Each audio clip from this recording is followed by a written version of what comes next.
విజయ్ దేవరకొండ, మృణాల్ ఠాకూర్ నటించిన family star movie గురించి అందరికీ తెలిసిందే. ఓటీటీలో మంచి మార్కులే పడ్డాయి. ఇక ఇప్పుడు ఈ సినిమా మరో భాషలోకి రానుందట.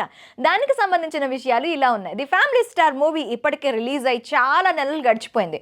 ఏప్రిల్ 5న ఈ సినిమా భారీ అంచనాల మధ్య థియేటర్లో రిలీజ్ అయింది. అయితే సినిమా రిలీజ్కి ముందు ఉన్న క్రేజ్ సినిమా రిలీజ్ తర్వాత మనకి తెలిసిన సంగతే. ఇక కారణాలు ఏమై ఉంటాయో తెలియదు, కానీ ఈ సినిమా థియేటర్ ప్రేక్షకులను మాత్రం అంతగా మెప్పించలేకపోయింది. దీంతో థ్రిల్లెటికల్ రన్ త్వరగా పూర్తి చేసుకుని ఏప్రిల్ 26న ప్రముఖ ఓటీటీ ప్లాట్ఫామ్స్ అమెజాన్ ప్రైమ్ లోకి ఎంట్రీ ఇచ్చింది. ఓటీటీలో విడుదలైన కొద్ది రోజుల్లోనే family star cinema trending views తో దూసుకుపోయింది. అయితే మళ్ళీ ఇన్ని నెలల తర్వాత ఫ్యామిలీ స్టార్ సినిమా టాపిక్ ఎందుకు వచ్చిందంటే, ఇప్పుడు ఈ సినిమా మరో భాషలో కూడా రానుందట. ఏప్రిల్ 26 నుంచి ది ఫ్యామిలీ స్టార్ సినిమా తెలుగుతో పాటు తమిళ, కన్నడ భాషల్లోనూ స్ట్రీమింగ్కి వచ్చింది. అమెజాన్ ప్రైమ్లో రిలీజ్ అయిన ఈ సినిమాను దాదాపు ప్రేక్షకులంతా చూసే ఉంటారు. థియేటర్లో కొన్ని సినిమాలు ఎటువంటి టాక్ సంపాదించుకున్నా కూడా ఓటీటీలో మాత్రం ఆయా సినిమాలకు మంచి క్రేజ్ వస్తుంది. అది ఫ్యామిలీ స్టార్ సినిమా మరోసారి నిరూపించుకుంది.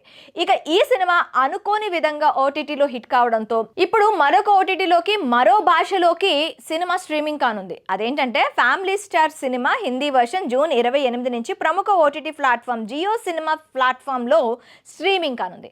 మరి హిందీ వర్షన్ ఎలాంటి రెస్పాన్స్ సంపాదించుకుంటుందో వేచి చూడాలి.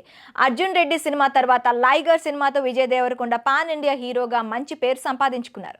ఆ సినిమా విజయ్ కెరియర్ లో డిజాస్టర్ గా నిలిచినా కూడా విజయ్ కు మాత్రం మంచి పాపులారిటీనే దక్కింది. ఇక family star cinema Hindi version కూడా విజయ్ కు మంచి పాపులారిటీని సంపాదించి పెడుతుందని భావిస్తున్నారు అభిమానులు. కానీ ఓటీటీలో మాత్రం సుమారు 3 వారాల పాటు ఫ్యామిలీ స్టార్ సినిమా టాప్ ట్రెండ్లో నిలిచింది. ఇక ఇప్పుడు మరో ఓటీటీలో హిందీ వర్షన్లో ఎలా ఉండబోతుందో వేచి చూడాలి.